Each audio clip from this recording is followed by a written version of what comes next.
ఆయన దాఖలు చేసిన పిటిషన్ లోపభూయిష్టంగా ఉంది. తారక రామారావు అనే వ్యక్తి మాజీ cabinet minister, president of so called BRS and TRS party is to attend before the ACB fourth with అంతే కదా. ఖచ్చితంగా ఆయన దాఖలు చేసిన పిటిషన్ లోపభూయిష్టంగా ఉంది.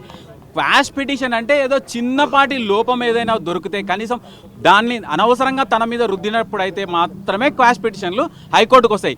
ఒక్కొక్క పోలీస్ స్టేషన్లోనే ఒక సంవత్సరానికి 200 నుంచి 300 ఎఫ్ఐఆర్లు అవుతాయి.